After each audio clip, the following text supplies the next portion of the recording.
Nako, kakalabas lang po ng kumpirmasyon ng International Criminal Court Registry na totoo po, natutumba na si Tatay Digong habang siya po ay nasa detention.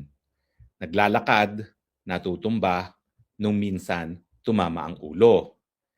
Actually, ako po yung sa tingin ko kauna-unahang nakalaman na natumba si Tatay Digong, tumama ulo, dinala sa ospital, pero hindi binigyan ng abiso ang pamilya.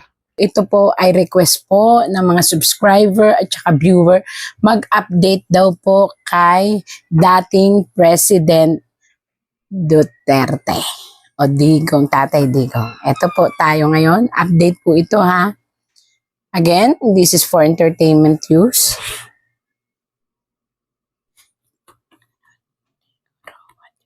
Pakita mo sa akin kung ano nakikita mo. Ang katotohanan na nakikita mo mula sa kung nasaan si Tatay Digong. Nakaban ako. Okay. 11. Since 11 po, November, ngayon. Kinakabahan ako. Sa totoo lang po, kahit ako minsan nasusupresa sa tarot. Again po, tagabasa lang po ako.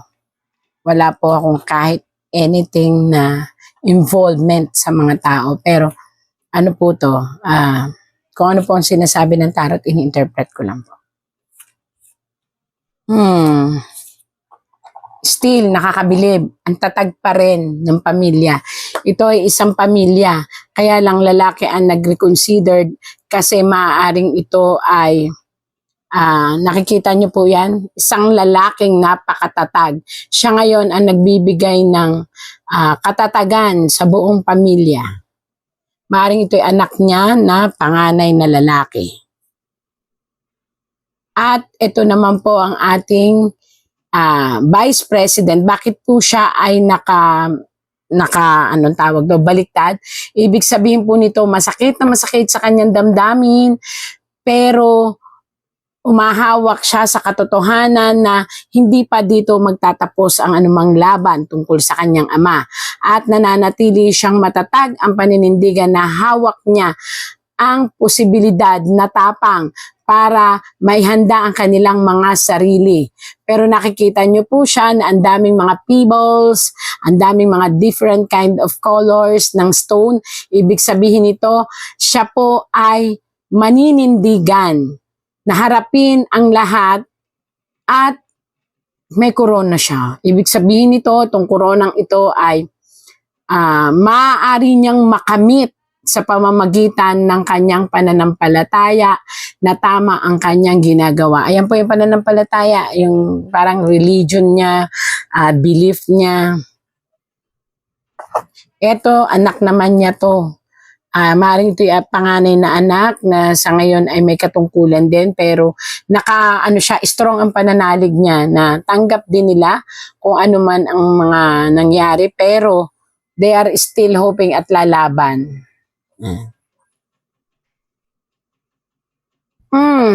Ito ay isang anak na lalaki, maaaring ito ay si Baste. Nandun yung tampo niya, hinanakit niya. Ito, I don't know, hindi ko naman po nakakausap yung mga tao, pero ito ay hinanakit niya at tampo niya. Bakit? Kinakailangan danasin ng ama niya ang lahat, samantalang ginagawa lang daw naman ng kanyang ama kung ano ang makabubuti sa inang bayan ito. Pero because of money, naniniwala siya na dahil sa limpak-limpak po ito na salapi, ito ang dahilan kung bakit ang kanyang ama ay napepending sa isang malayo. Hindi dahil sa kaso. It means na naniniwala siya na may nagmamanipulate ng kaso ni dating presidente ni Tatay Digong. Yun ang kanyang saloobin. Ano po? At ito naman po, siguro kung nakakarinig man po ang ating gobyerno, why not we try para po naman mahinto na ang anumang nangyayari sa ating Pilipinas. Again and again, naalala niyo po noon nung tinarot ko na ang sabi ko ay isang perma lang ng isang namumuno, marirelease si Tatay Digong. Actually, dapat pong marilis na si Tatay Digong. Kung noon, sinabi ko, nung kainitan ng lahat ng sitwasyon at hindi pa nalalabas ang mga anomalya ng flood control, sinasabi ko noon, ingat si Tatay Digong. Ngayon po, ako na ang nagsasabi, ayon naman sa tarot. Dapat na siyang ma-release, dapat na po siyang pauwiin, kasi po, we are running out of time. Mayroon pong dinaramdam na ang ating presidente, dating presidente. At ito po, pag may nangyari sa kanya, maraming pagsubok at kaguluhan ang darating sa Pilipinas. At hindi ito sa pamahalaan lang, kung hindi ito sa matinding ekonomiya at sa ating kalikasan. Tandaan nyo po, 3 malalaking problema ang darating sa atin pag hindi po na-release ang ating presidente, dating presidenteng Rodrigo Duterte. Alam niyo po ba ito? Itong sibat na ito? Kung bibilangin ko to 1, 2, 3, 4, 5, 6, 7, 8. Ang 8 pong iyan ay nasa hangin. Ang tapos nasa ulap po yung 2. Ay hindi, 3 pala ang nasa ulap. Ang ibig sabihin niyan, didepende na ito sa kalikasan. Pangalawa, ekonomiya. Totally pong babagsak ang ating ekonomiya. Naalala niyo po yung dati kong tarot na kapag hindi na palabas ang Tatay Duterte, ay babagsak ang ating ekonomiya. Hindi po ba't nangyayari na ngayon? Pagkatapos, sa pamahalaan natin, maraming gulo, maraming pag-aaklas, at talagang napakadami pong darating na problema sa ating gobyerno, kahit ano pong gawin ay hindi na malalampasan. Ekonomiya pa. Pangatlo, ano po itong pangatlong sinabi ko sa inyo? Ang kalikasan. Hindi nyo po ba napansin? Ito po ay hindi na to hindi ito ako nananakot. Tarot po ito ang nagsasabi. Protected by the nature. Pakiusap po. Ako po'y nakikiusap na.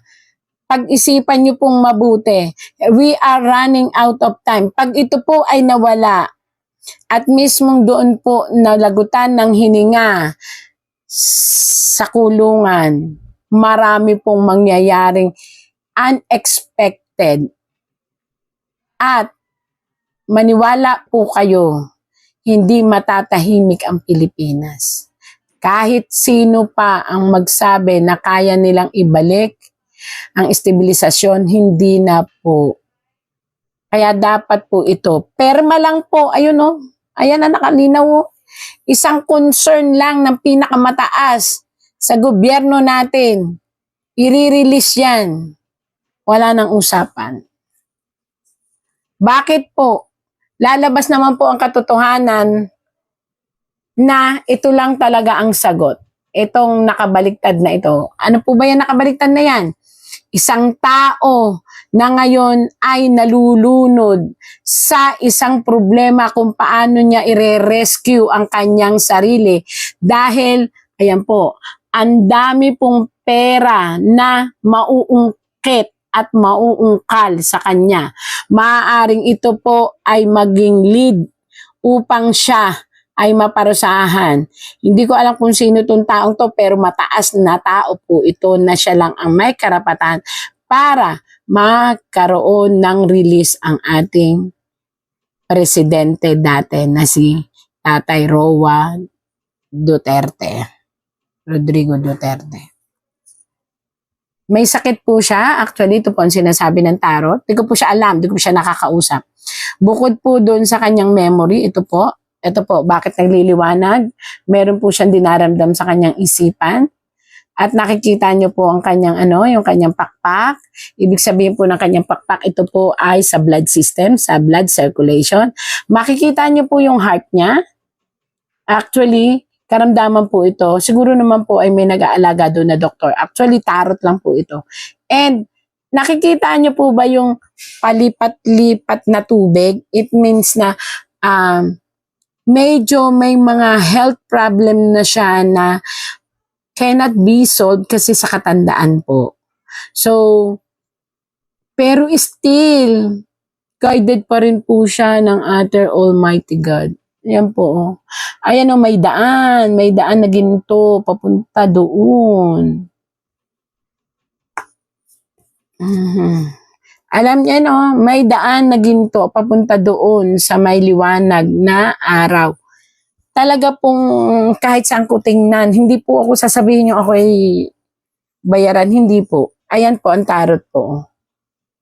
Yan, ginto, papunta doon. Kayo na po ang tumingin. Ginto, papunta doon sa may araw. Ibig sabihin, nasa lahi niya ang magbibigay ng magandang konsepto sa Pilipinas. Nako, kakalabas lang po ng kumpirmasyon ng International Criminal Court Registry na totoo po natutumba na si Tatay Digong habang siya po ay nasa detention. Naglalakad, natutumba, nung minsan tumama ang ulo. Actually, ako po yung sa tingin ko kauna-unahang nakalaman na natumba si Tatay Digong, tumama ulo, dinala sa ospital, pero hindi binigyan ng abiso ang pamilya.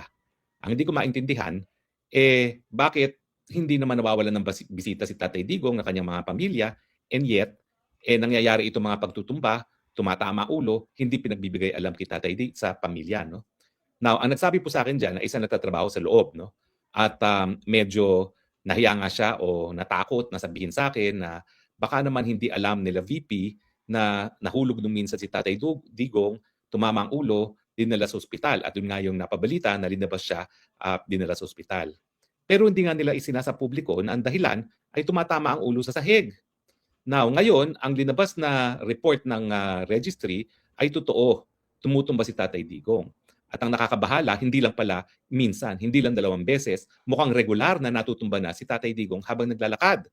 Kaya ngayon, nagkaroon ng order na imomonitor ng mas masinsinan itong si Tatay Digong dahil nga, miski siya naglalakad lang, tumutumba na at tumatama ang ulo. Ang tanong, ito ba ang tao na kaya pang humarap sa full-blown na paglilitis? Na ang sabi nila, hindi raw bababa sa 60 ang mga testigo.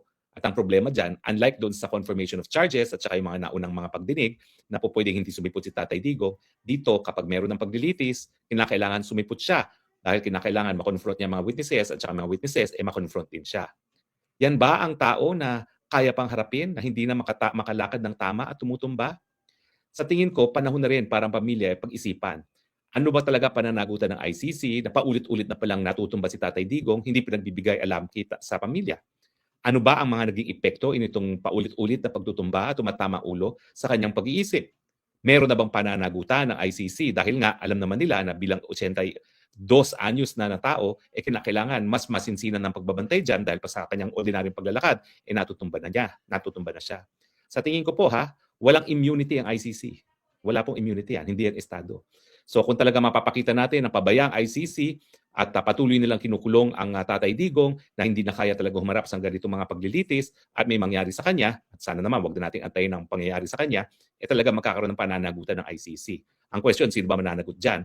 Ang mga West ba? Ang mga registry ba? Ang mga bansa ba na merong mga miyembro ng ICC? Well, huwag natin kakalimutan, bagamat hindi pa natin sigurado kung ano mangyayari sa ganyang litigation, sana nga hindi na umabot na tayo magdidemanda dahil meron ng abirya na nanggaling kay Tatay Digong. Ngayon pa lang, sana masusi ng pag-aralan ng bagong trial chamber kung kaya pa ni Tatay Digong na humarap sa mga paglilitis na ito. Ako naman, hindi ako dalubhasa, pero kung naglalakad ka lang, paulit-ulit ka nang natutumba, ibig sabihin, wala ka na talagang kakayahan para harapin ang ganyang paglilitis. Ang hahanapin ng korte dyan is kung kaya pa ba ni Tatay Digong unang-una na physically humarap dyan sa paglilitis na yan. Pangalawa, yung kanyang estado ng pag-iisip. Kung kaya pa ba niyang magbigay ng instructions sa kanyang mga abogado kung ano magiging depensa niya. Ang problema, bago pa man madala si Tatay Digong sa Pilipinas pa lang, ako'y palaging tinatawagan at paulit-ulit ang kanyang sinasabi. No? So yan po ay palatandaan na meron ng Alzheimer's. Ako naman po, talagang bihasa ako dyan sa Alzheimer's dahil halos lahat ng matatanda ako po nag-alaga sa Pilipinas. Dahil ako lang po natira sa Pilipinas, ako nag-alaga sa lolo, sa lola, sa nanay, sa tatay, sa dalawang tiya. At alam niyo ba ho, nasa pamilya namin yung Alzheimer's. Kaya lahat sila, bago pa ba may Alzheimer's. So ako, hindi lang po si Tatay Digong yung tumatawag sa akin na paulit-ulit ng mga sinasabi. Pati po si Presidente Erap, ganyan din po. Ang pinakamatindi talaga si President Erap kasi tumatawag yan mga 7 beses, 8 beses at para-parehong sinabi. Ako naman, nabanggit ko lang yan na minsan kay Senator Jinggoy, hindi sa ayaw ko siyang tumawag kasi naaaliw naman ako na tinatawagan ako ni Presidente Erap. No? Pero nung nasabi ko po kay Senator Jinggoy, naku, tinanggalan ng telepono si President Erap. Kaya natigil yung mga phone call namin ni Presidente Erap na hindi ko naman talaga kinukonsidera na abala, na aaliw nga ako dahil kahit papano nakakatulong ako dun sa kaibigan nating si Presidente Erap. Hindi naman po ganoon katindi yung karanasan ko kay Tatay Digong. Kaya lang, talagang paulit-ulit po si Tatay Digong. So ang tanong, kaya pa ba niyang maalala kung ano yung mga pangyayari dyan sa drug war? Kaya pa ba niyang gumawa ng depensa? Kaya pa ba niyang sabihin sa mga abogado niya kung ano yung magiging depensa niya? O hindi na niya maalala? Ang problema po kasi sa Alzheimer's, sa ilang naalagaan ko, lolo, lola, tatay, nanay, 2 tiya, 2 tiyo, sa 7 kaso na inalagaan ko over a period of collectively sabihin na natin 15 years, wala po kasing recent memory ang mga Alzheimer's victim. Ang kanilang memory ay yung mga kabataan pa nila, matagal nang nakalipas. Kaya po, hindi ako magtataka kung ganyan din ang mangyayari kay Tatay Digong na hindi na niya maalala yung mga pangyayari nung siya ay naging presidente at yung huling termino niya bilang isang mayor na kung saan siya ay nasasakdal ngayon sa mga kaso dyan sa ICC. So sa tingin ko, kung talaga magkakaroon ng masusing pag-aaral ang dalubhasa, magkakaroon talaga sila ng konklusyon na hindi na kaya ni Tatay Digong na humarap sa paglilitis, dapat na siyang pauwiin doon sa Davao kung saan siya ay mananatili at mabubuhay ng mapayapa hanggang siya ay tawagin ng ating Panginoon.